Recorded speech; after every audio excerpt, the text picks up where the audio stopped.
Saya korang nanti kita vacuum menggunakan vacuum cleaner daripada Mostas Motor. Vacuum yang saya pakai ni power suction dia 1250 watt tau.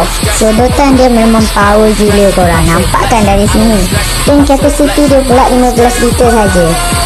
Senang lah nak bawa sebab dia ringan kan.